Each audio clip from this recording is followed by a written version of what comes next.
Good afternoon, ladies and gentlemen. Welcome to the National Library of Scotland. For those of you who don't know me, I'm Chris Fleet, map curator here at the library and one of the two co-authors here this afternoon. And I'll be speaking for the first half and then handing over to my colleague Carolyn, who will then take us through the second half.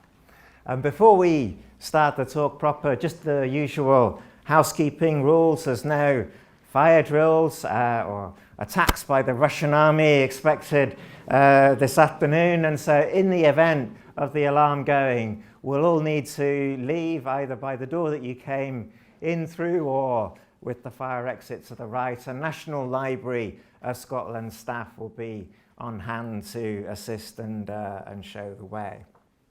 If you use social media, do feel free to share and promote the event, but we also ask you to make sure that your phones are in silent for the duration of the event as well.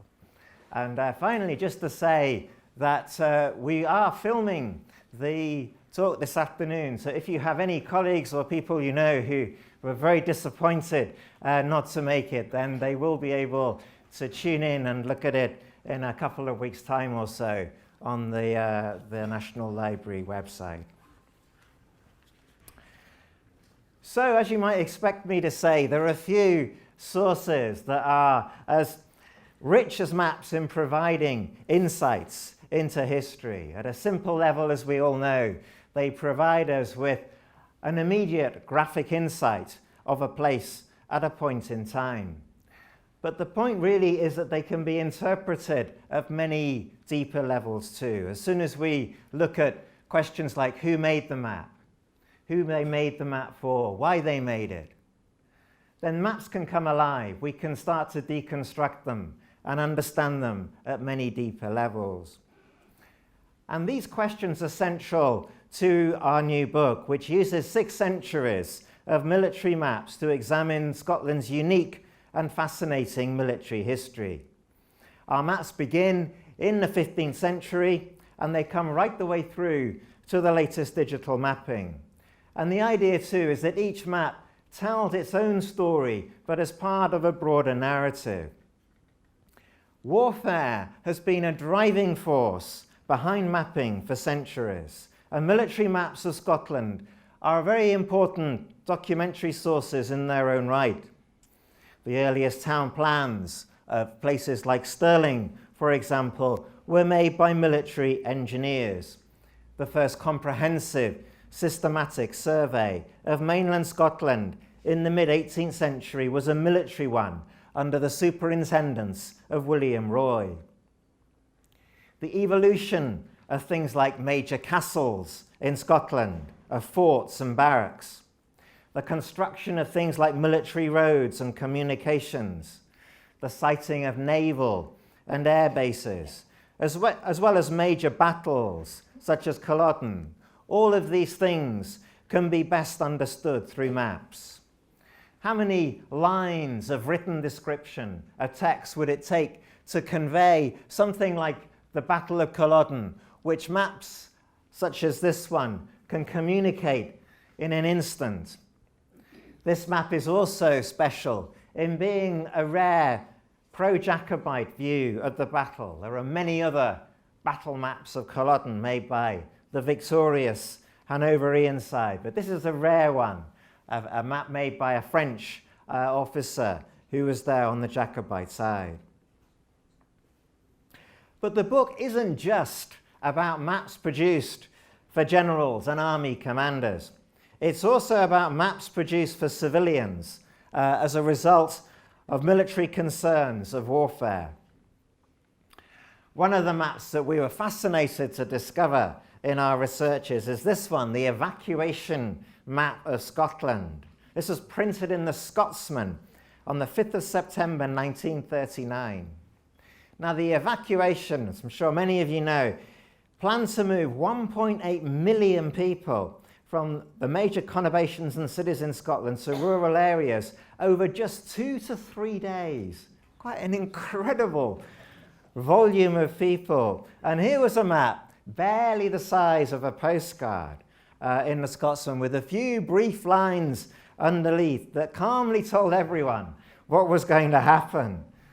As is so often the case, the neat, ordered clarity of the map was certainly not the case, didn't match the reality and chaos of evacuation on the ground. Now, our book is broadly chronological in its sweep through time, but we have 4 main themes that really cut through that chronological narrative, which we'll use to structure the talk today. And the first one looks at the changing nature of Scotland's enemies, if you like, the attacking forces of Scotland over time. The second theme looks at the transformation of military technologies, which resulted in the rise and fall of things like castles, naval bases, airfields, and so on.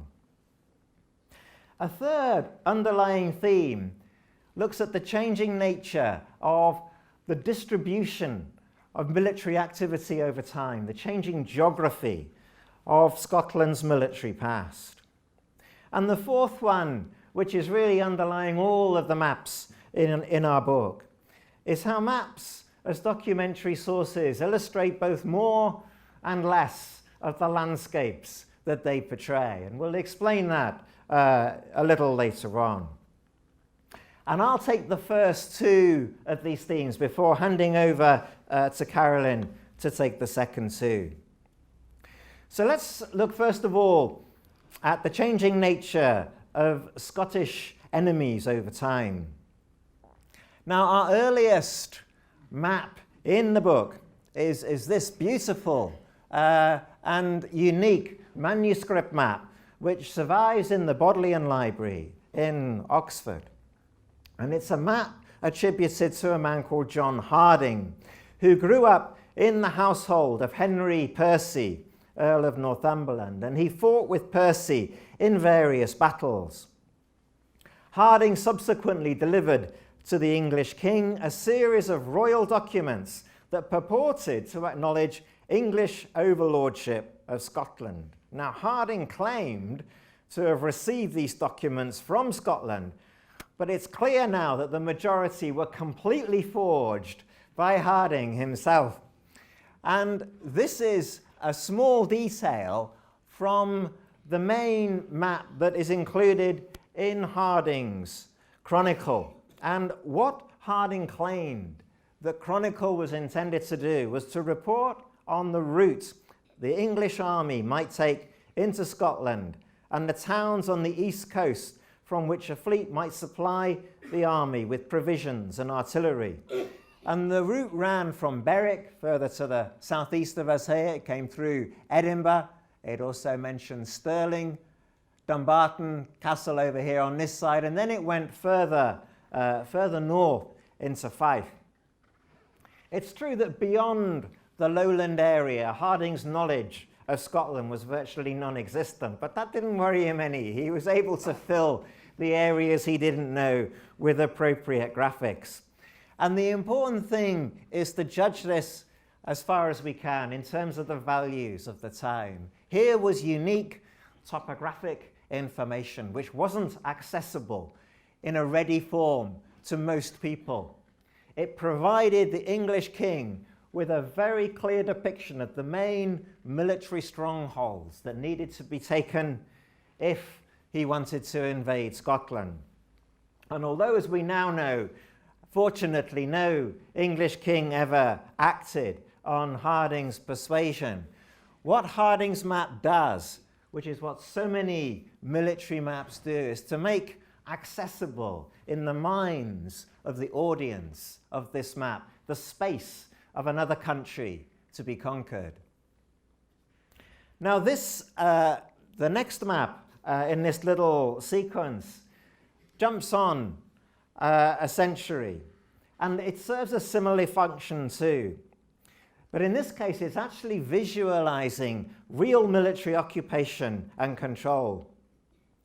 In the autumn of 1547, as part of what's become known as the Wars of the Rough Wooing, the English occupied southwest Scotland, and they tried to set up a pale or a fortified zone in southwest Scotland from which they would harry the surrounding area.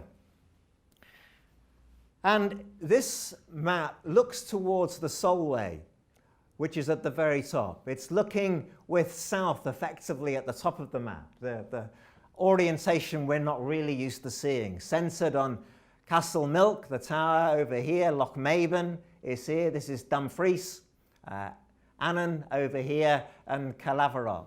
And again, rather like the Harding map, we're just picking out the central strongholds that were of key importance for the military engineer who drew this map. The surrounding topography was known to a greater extent than depicted here. It wasn't simply terra incognita, but it wasn't known well at all. There are no other detailed maps showing the countryside that could be fallen back on. And this partly explains the very selective quality of what we're looking at. Now, I know you won't be able to read the detail of what is shown, but effectively what it's recording are the succession of castles and strongholds that fell to the English at this time. So we read Annan town destroyed. Over here with Dumfries, this was taken in October 1547, and the Tower of Cockpool over here was taken slightly later. A military engineer, an English military engineer, Thomas Pettit, was called upon to survey the area, to present a documentary source depicting the succession of places that were in effectively English hands. Although the succession, the occupation of this particular area proved in the end to be relatively short-lived, the map is a very useful document of control, military control of this area at this particular point in time. Now, as we all know through President Trump, there are a few things as important as building a wall on your borders for any self-respecting country. And this map by Christopher Dacre from the 1580s shows exactly that. Now, Dacre lived in dangerous country at this time. He owned land that was just on the English side of the border to the east of Carlisle. And it's a fine example, this map too, of a never constructed work, an imaginary cartography. Dacre served on a special commission in the 1580s when the threat of war with Spain, between England and Spain, loomed, and the disturbances and real threats of the invasions and strife on the Scottish border were a very real factor too. And his solution to that problem was a brand new Hadrian's Wall running right across the country from the Solway to Walk on the Tweed, built to withstand modern artillery, rather like Berwick-upon-Tweed's recently constructed town walls. And his proposed wall, the Fortification Royal, was 60 feet thick with fortlets at every mile. And this is a detail, if I just backtrack, looking at this little inset here. This is a detail of one of these fortlets, which he calls sconces, which derived from a Dutch word for a fortified settlement. Quite an incredible, very ambitious work, which he presented to Queen Elizabeth I as a way of making England completely secure along the perilous northern frontier. Nothing came of the proposal, much to Dacre's bitter disappointment. Perhaps the enormous costs of the scheme were a deterrent too.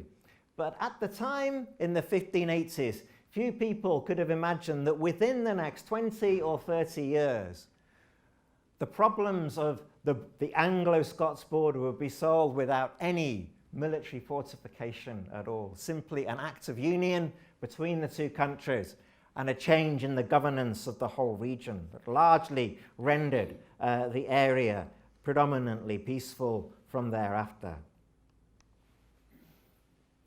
We jump forward into the 18th century, and by this time the Jacobites had become, if you like, the new enemy, using that word, to be the subject of military maps, the new enemy that threatened the Scottish state. And this map is by Clement Lempriere, an engineer with the Board of Ordnance. Now, the Board of Ordnance, we know their name through Ordnance Survey, but before they gave birth to Ordnance Survey in the late 18th century, they were the main body who had responsibility for fortifications across Britain. And this military map by Lempriere shows the numbers that could be raised by the various Highland clans. We see here the Duke of Athol's followers, 1,500 men. Farquharson, 300. Macpherson of Cluny, 200. And what this map is doing is very much mapping the locations of the clans very much as a hostile force. In the side of the map, it also tabulates the numbers of men that could be raised by the Jacobite clans. They're on this side, and you can see they not only outnumber as a list those clans that were loyal to the Hanoverians, but they also outnumber them in terms of numbers too, with 13,000 or so to around 8,500.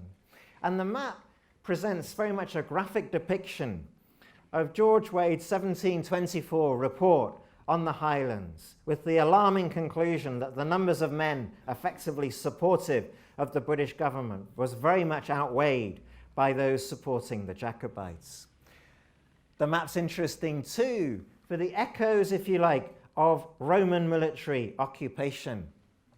This is looking towards the Antonine Wall that is shown as Graham's Dyke running across. This is the proposed Union Canal, the Forth and Clyde Canal across the Central Belt. But running up from the south is a Roman way. Now, there was no reason why in the 18th century that had any great relevance for military fortification in Scotland at that time, other than the connections that there were between what the Hanoverians perceived themselves to be doing and what the Romans had done nearly 2 millennia earlier. In the early 18th century, when Napoleonic France made preparations for an invasion of Great Britain, the best available British charts were hastily gathered by the French Dépôt Général de la Marine. But some of the charts were far more dated than others. The best available maps they could get their hands on for Shetland, this is the detail shown here, had been compiled nearly 60 years earlier by an English mariner, Thomas Preston. And this map was in fact passed through various hands. It was revised by a Dutchman in the 1780s before being used by the French.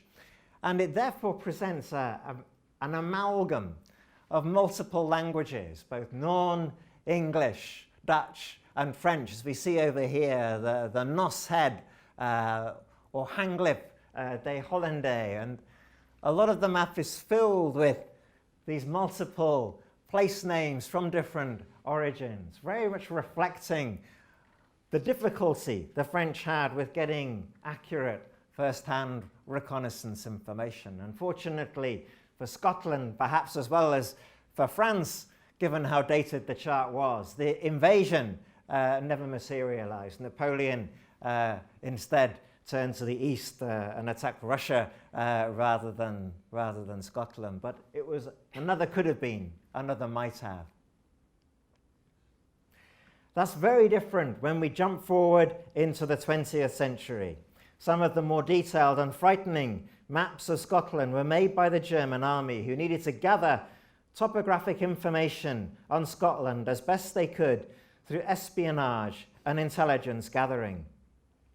Following the successful invasions of Poland, Norway, and France, 1939 to 40, Hitler's attention turned to Britain, and significant resources were directed to planning a possible invasion in research and documentation. And this included air photos like this, it included maps, as well as detailed written reconnaissance. And maps showed the locations of the air photos. So the number 102 there relates to the air photo that we've just seen, very much looking at the Forth Bridge as a key strategic bombing target. The map also colour codes the coast in terms of its suitability for invasion, the practicability of a seaborne invasion. Also incorporated in the German reconnaissance information was a land cover map. And this classified land characteristics showing its suitability for different types of army vehicles, aircraft landings and building materials.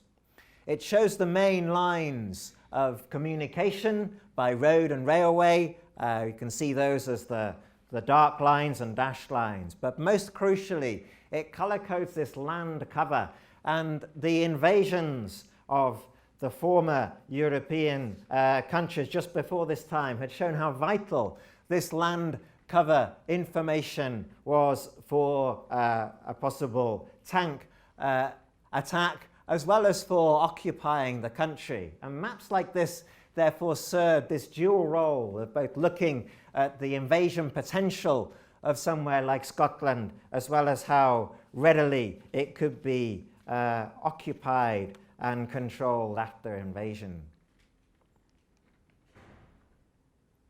Most recently still, Russian military cartography was impressive in every way, and it's only relatively recently that fuller details of its scale and global reach have emerged outside of intelligence circles in the West. At its height, it's estimated that 35,000 staff were employed in cartographic work, and that more than 1 million separate maps were produced. This is Aberdeen in 1981, which found itself mapped by the Russian army. But this is no ordinary street map. It's a very detailed repository of topographic intelligence. It includes things like precise measurements of the width of the D at particular points. It measures the widths of the vital bridges running across the D, as well as depths within the harbour as well. It colour codes buildings. Brown is used for residential, black for industrial, green for military, and purple for civil administration. The contour lines curve across the map at very regular 5-metre intervals with very frequent spot heights. Now, the crucial thing about the contours and the colour coding of buildings and these extra dimensions, none of this could be obtained from any printed map at all. Ordnance Survey didn't produce this information in a map form. Had to have been compiled by the Russians, by people on the ground recording this information for them. And the military purpose behind the map is also clear from its accompanying spravka, which is effectively a detailed geographic description of the city. Amongst other things from this, we learn the landscape around Aberdeen is dissected by deep river valleys that are the major obstacles for non-road mobile machinery, just in case you're interested in getting your non-road mobile machinery around. The coastal area north from Aberdeen is suitable for amphibious landing, and the impressive harbour dockage facilities can provide complete overhaul of vessels, including destroyers. So the text very much links in with the map and confirms this very recent phase in military mapping. Conceptually, the maps by Harding and the Russian military maps have a lot that unites them. The only difference is in terms of aesthetics and the technology of warfare. So our second theme, moving on, looks at how these maps show the complete transformation in military technologies and defences over time. From the 17th century, major upgrades were planned for traditional castles in the larger cities to cope with more powerful mobile artillery. And this plan of Edinburgh Castle is orientated with west is at the top of the map, north is in this direction, and all of this planned green defensive work is over what is now the castle esplanade area. And this was proposed by the chief engineer in Scotland at the time, the Frenchman Theodore Dury. Many military engineers who worked on Scottish plans hail from overseas, and the French at this time were most highly regarded for their military engineering expertise. And he called this major artillery defensive work Le Grand Secret, and work began in 1708 on the north side. However, in reality, a lack of funds from the Board of Ordnance meant that Dury's proposal was not constructed. As we know from later maps, and this map in fact reverses the orientation around 180 degrees. So east is now at the top of the map. This later map from 1737 in fact shows the very small part of Dury's Grand Secret that still survives as a small section of wall in Princes Street Gardens. And so whilst these maps are key documentary sources for showing proposals and reality, they also show major transformations in military technology. Castles, which were the be-all and end-all of fortification for centuries, effectively became superseded by the 19th century, becoming visitors for tourist attractions in the way that we associate today. Technology, military activity had moved on and left the castles behind. Military roads in the 18th century had in many ways a shorter-lived strategic value.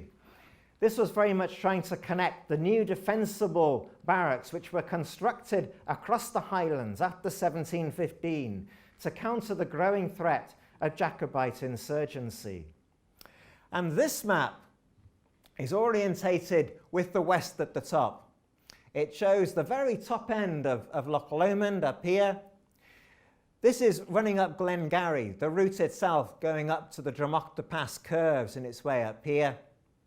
The Great Glen appears on this side, not in its entirety. Inverness is just off the top, and we're looking at Fort Augustus down at this end. And what the map shows are just those military routes that connected this very shaky and vulnerable set of barracks that had recently been constructed in the 1720s.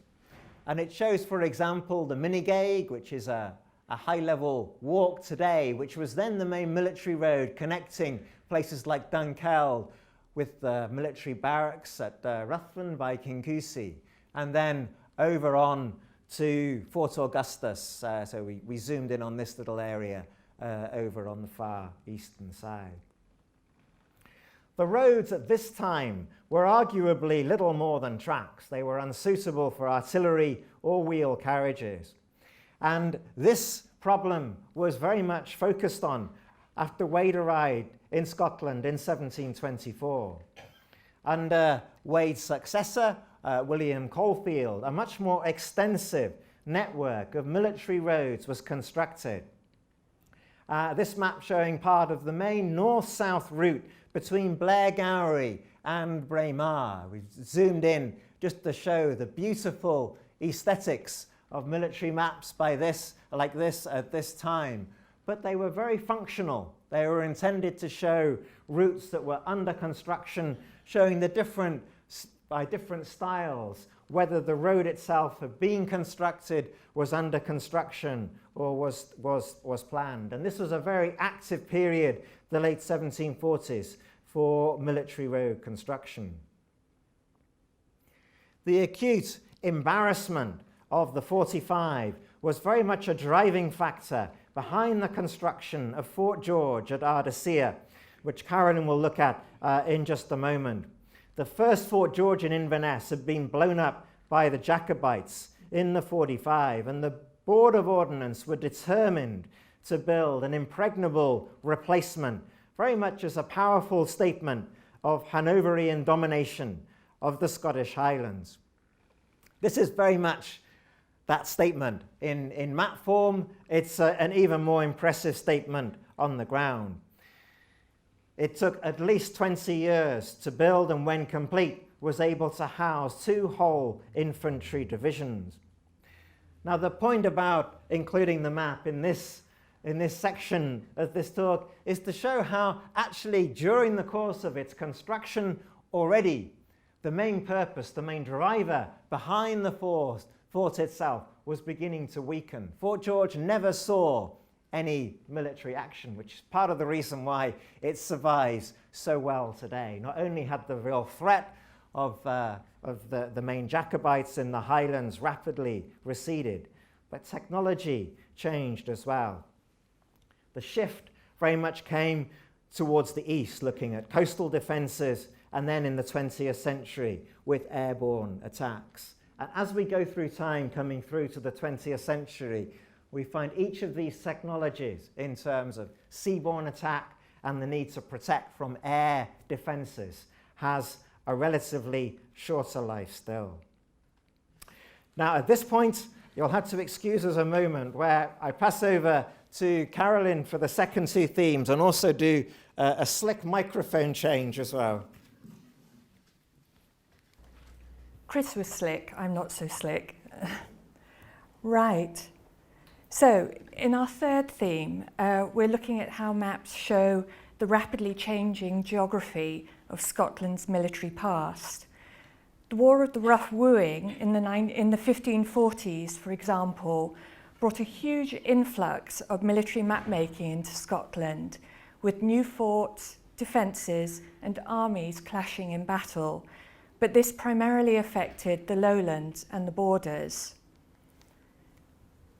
The Battle of Pinkie, fought on the banks of the River Esk, southeast of Edinburgh in September 1547, was the last pitched battle fought between the Scottish and the English armies.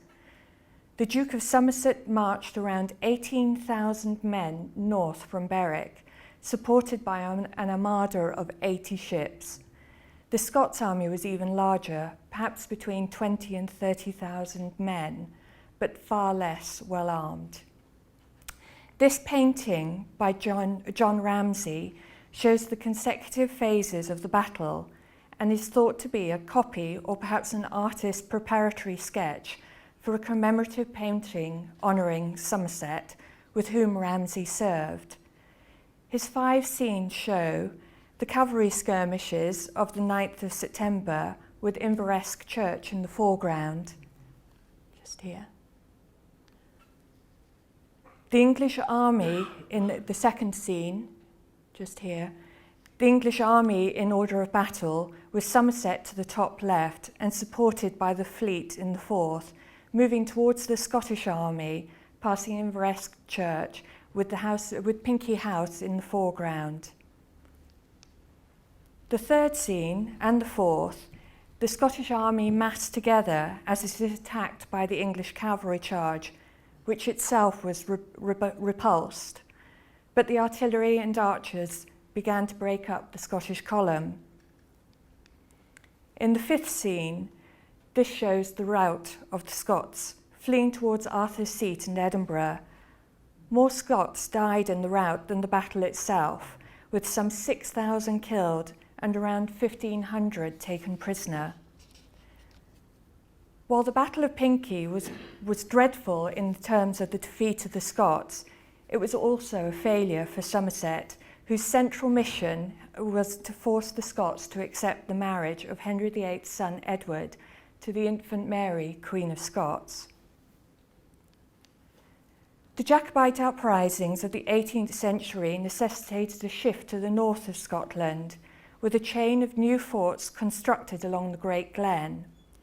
This plan by John Sletzer, who at this time was chief engineer in Scotland, shows elaborate and in practice unrealised early designs of the new Fort William. The first design on the left, here retains the shape of Inverlochy Citadel, lying in ruins since the 1660 restoration. The second, on the right, shows a new, more extensive fort in place of the citadel. This design was not adopted. Instead, the fort retained the shape of the original Cromwellian citadel, an irregular pentagon with 3 pointed bastions to the southeast and 4 two-pointed demi-bastions at the other corners.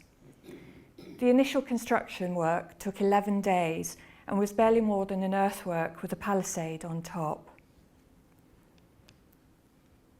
Moving further north, the new Fort George in Inverness, planned from 1727 and named after George II, was a cheap and poorly designed adaptation of the old medieval castle on Castle Hill. Plans by the Order of Ordnance military engineers record the entire life cycle of several defences like this one.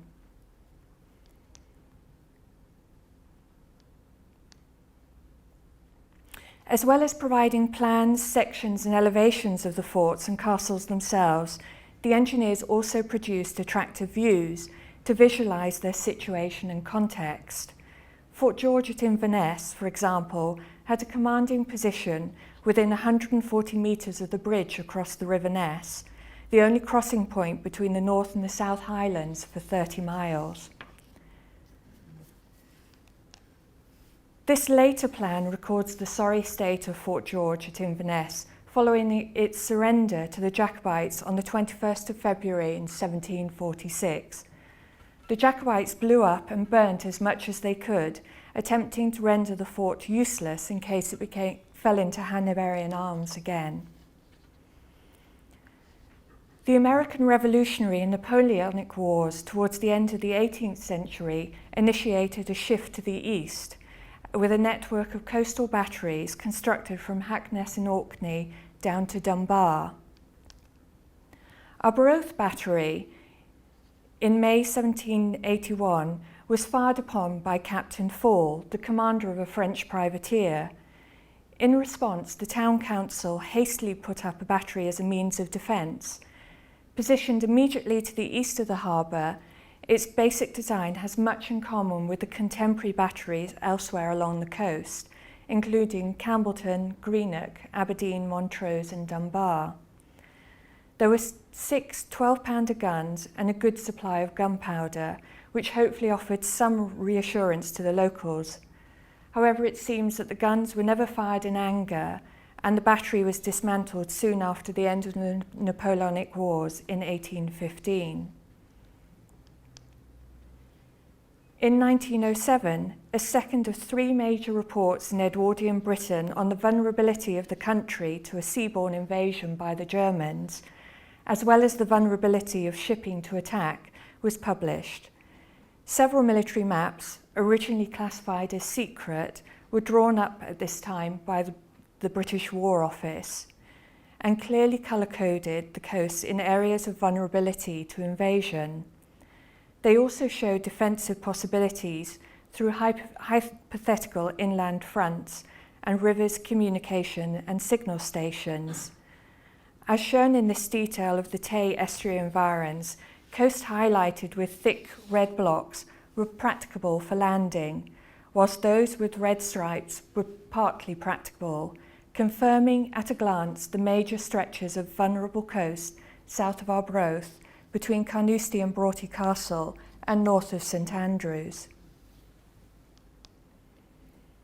During the First World War, the whole of the Forth estuary was considered a fortress, with major artillery defences placed on many of the larger islands, including Inchmickery, shown here. This is a very detailed plan at a scale of 30 feet to an inch, with red contour lines at 5 feet. It was intended for classified military use only and allows the terrain and defences to be scrutinised in detail, with seemingly every inch of the island remodelled for military purposes. Inchmickery was first manned in March 1915, and the large concrete gun emplacements shown here originally housed 4 12-pounder guns on the highest ridge of the island. These were upgraded with guns transferred from the island of Inchgarvie in late 1916. Behind the guns were large magazine stores and shelters for officers and men, as well as latrines and a sewage pipe. Initially, there were 2 searchlights, but these expanded to 4 electric lamp emplacements by the end of the war.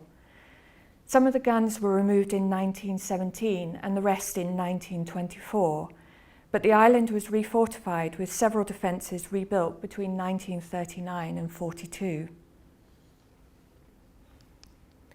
Our final theme, and perhaps the most important in relating to all of the maps, is that these maps show us both more and less of the landscapes that they portray.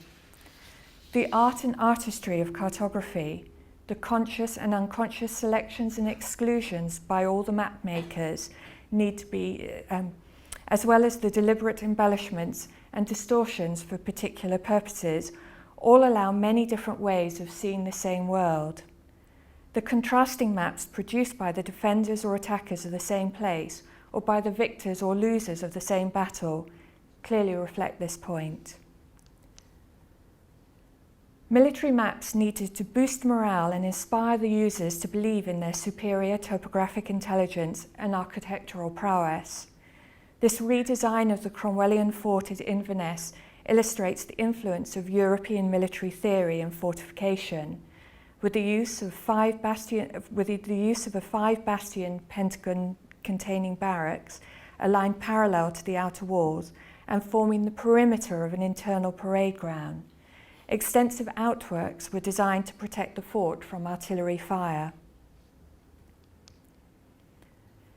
Military maps also needed to communicate essential military or tactical information quickly in times of war, especially by reducing or removing non-military clutter from the map.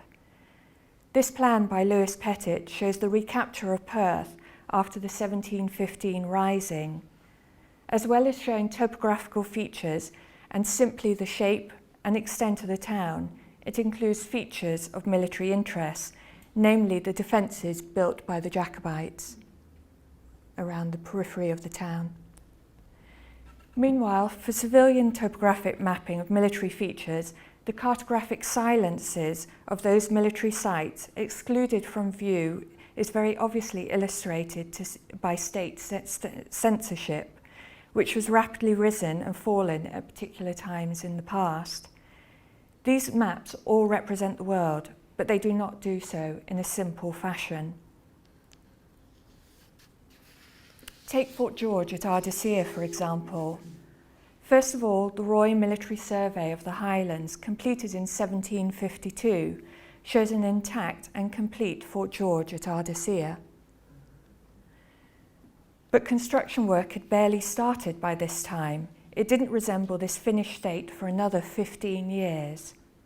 What else on the Roy map, planned or under construction, is shown in a similar completed way? Many military maps show planned or proposed developments, but often the real developments on the ground were different. The massive artillery fortification of Fort George at Ardissia covered 42 acres and could house 1,600 men. So for civilians and enemy forces, there were good reasons as well as challenges in trying to keep it secret. Yet censorship sometimes has its comic inconsistencies, as we can see on this OS 6-inch to the mile map for the public in 1907. Even if conspicuously blank, Ardissia Peninsula, with its nearby rifle ranges and main road to nowhere, don't arouse suspicion. The Fort George ferry, clearly named as such and boldly plying across from Channery Point to the empty promontory, rather blow the cover. Air photo mosaics also show the changing attitudes to censorship in post-World War. The mosaics were originally intended for official use only, but were offered for sale to the public between 1945 and 47. This first one shows in good detail a military installation in an uncensored manner. The anti-aircraft battery at Lincolnburn, around 3 miles south of Hamilton on the A723. The battery formed part of the Clyde anti-aircraft defences and included a gun-laying radar platform, the central rectangular structure shown here. And it was surrounded by 4 large gun emplacements. By the late 1940s, however, there were growing concerns that some of the mosaics showed military installations all too clearly, and many, including this one, were withdrawn from public sale.